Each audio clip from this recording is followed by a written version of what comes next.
Boys, welcome back to the channel. Today we're going to be talking about two numbers. Okay, two very important numbers to me. If I had to choose two numbers to be the most important numbers to me, this is what they'll be. You're obviously not going to be able to guess it. It's 80 and 20. Now, why? For so many reasons.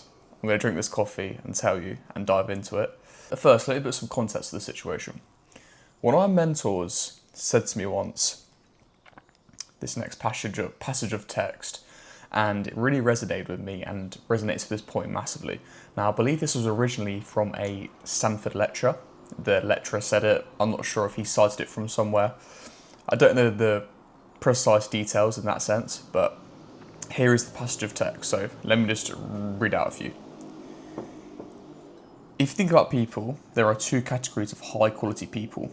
There is the ammunition, and then there are the barrels. You can have all the ammo you like, but if you only have 5 barrels in your company, you can only do 5 things simultaneously. Finding those barrels that you can shoot through, so someone that can take an idea from conception to reality in almost perfect fashion, is incredibly hard to find. These kind of people pull people with them. They can charge people up the hill with themselves, and they can edit themselves autonomously. I want you to become the barrel. Now, ever since he said that, it stuck with me massively and changed my perception on absolutely everything. And this podcast is going to explain that perception.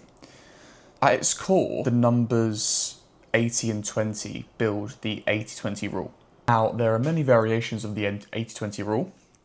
People see it in so many different ways, but for me, my interpretation is, 20% of your actions produce 80% of your outcomes. So 20% of your inputs produce 80% of your outputs. A good way to visualize this would be to think about your favorite football player or any sportswoman that you like. Imagine if you typed into YouTube, X person's best moments, top 10 goals, biggest tackles, biggest plays.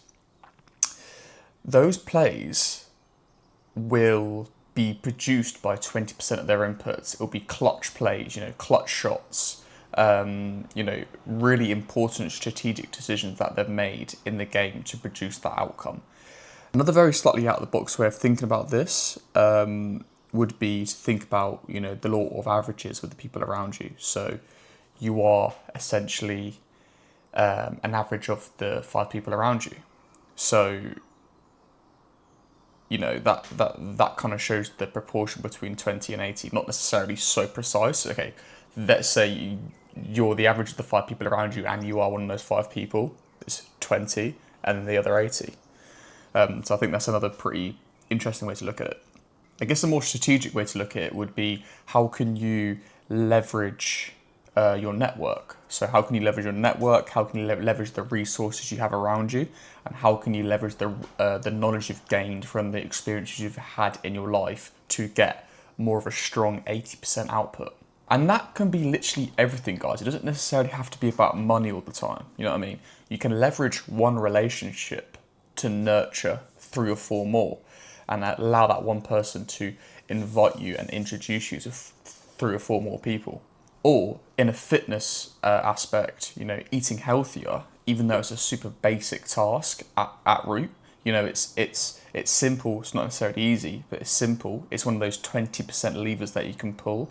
Eating healthier is going to biologically make you feel a lot better, healthier. It's going to allow you to perform better in the gym. It's potentially going to allow you to, decrease your risk of cardiovascular health problems. It's going to increase your risk to improve your endurance, and it's going to allow you to improve cognitively as well. And for me, the 80-20 rule and understanding it and coming to the realization of what it is was super important. Not just for me, but probably for a lot of you guys as well, for this one reason. For my whole life, raw output was my skill. I've always said to everyone, I'm not that great at sport. I'm not that great at that many things, but what I am good at is working hard, putting my head down, and having the best work ethic compared to the people around me. That's what I essentially bring to the table. Or that's what I thought I brought to the table. Being able to knuckle down for 12, 13, 14, 15 hours a day without hesitation, without crumbling, and being able to get all that work down, pure output, pure 80% mindset. And for situations like, your GCSEs, your A levels, and even uni in some ways, this is very helpful because you're measured on your output, you're measured on your raw output, you're measured on your ability to retain information in a short period of time. So that's why you revise, that's why you do the repetitions, that's why you do the, 1 + 1 = 2, that's why you do the binary work. You do one piece of revision and that gives you one piece of information retention. That's not necessarily using your levers though. Now that we're in the big bad world, now that we're against, now that the competition pool is so much bigger with whatever you're doing, it's important to be able to pull those levers and, exponentially increase your output in that way. This was a big realization for me over the last 18 months, just because as the, how do I say this? As the things I'm working on right now demand more from me, now more in inverted commas, just because it doesn't necessarily mean more output, it just means, more creativity, more strategic moves, more important moves that are going to exponentially increase the outcomes of situations. This concept of the 80-20 rule is something that I've had to embody massively. I need to essentially maximize my 20% inputs because, I only have a certain amount of time in the day like everyone else.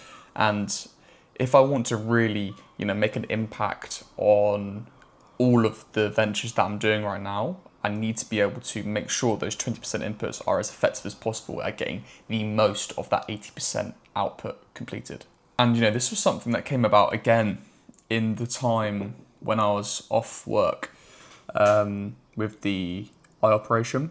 A big thing that I realised was I firstly reflected on that passage of text that one of my mentors sent me. When he said that he wanted me to become the barrel, this was like a crazy realization when I was off work, because I realized I need to understand what my biggest levers are in life. I need to understand what my biggest inputs are, what my most important 20% tasks are. And that was something that was a big reflection when I was off. It kind of made me realize that I need to potentially, pull back a little bit on my work rate and my inputs and really understand and really reflect on, are these inputs actually, those leveraging tasks that are going to exponentially increase my outputs, or are they just like binary linear tasks that is essentially, one input equals one output, not one input equals four outputs. This is funny actually, I've just realized this, is I went through this realization with my training and my nutrition maybe 3 or 4 years ago. I used to train unbelievable amounts in the gym. I used to go to the gym maybe 6 days a week. I used to be, eat so much shit, etc., etc. I used to get poor sleep. It's very linear binary thinking. It's very, if I do more, I will get more out of it. But that's not necessarily the case. I was getting injured a lot. I was packing on a lot of excess fat. I was not recovering properly. Now, what was interesting with this is when I decreased my inputs, when I went down to 4 sessions a week, but made it a lot more purposeful, when I increased my inputs in those sessions, so when I filmed my form check videos and stuff for analysis, when I improved my nutrition, not necessarily eating so much, but eating more quality nutrition, quality carbs, potatoes, rice, etc. When I was eating, quality proteins, chicken breast from the fridge, not frozen breaded chicken breast like I used to do at uni.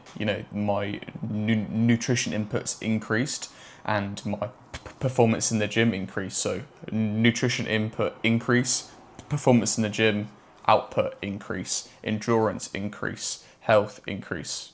You see what I'm getting at.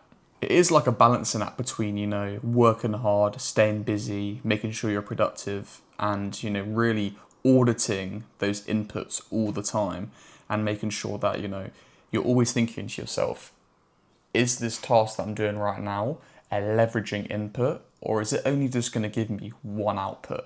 And I think that's a good heuristic to follow when you're trying to audit your day and understand what tasks are priority.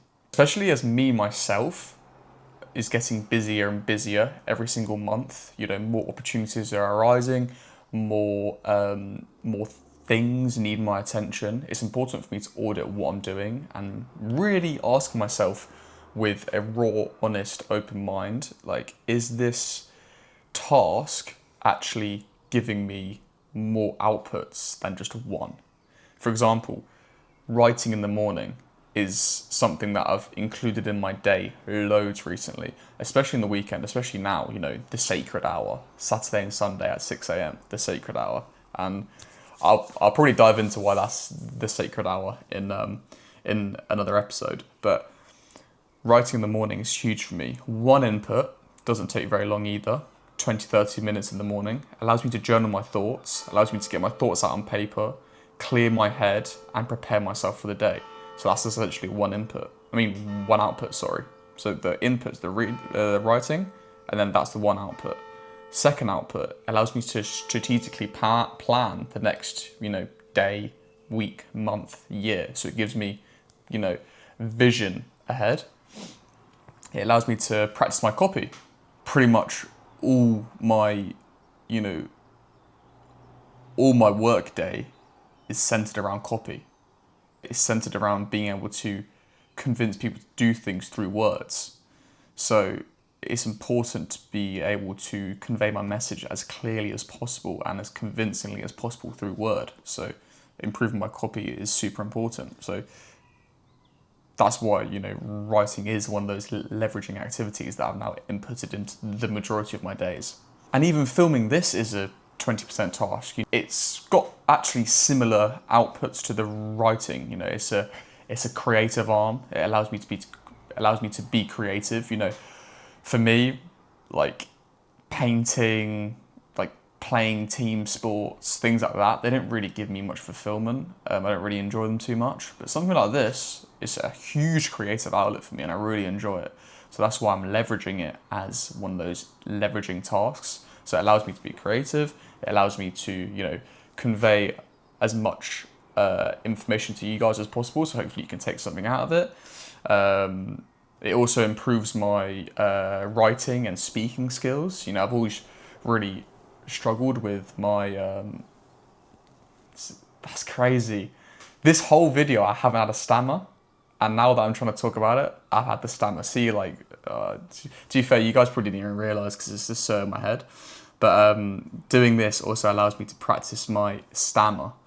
I think that should probably be something I speak about in a future episode. But yeah, that's pretty much it. That's pretty much all I had actually for this episode. I wanted to keep it a little bit shorter than the last one. But yeah, thanks so much, guys, and I'll see you in the next one.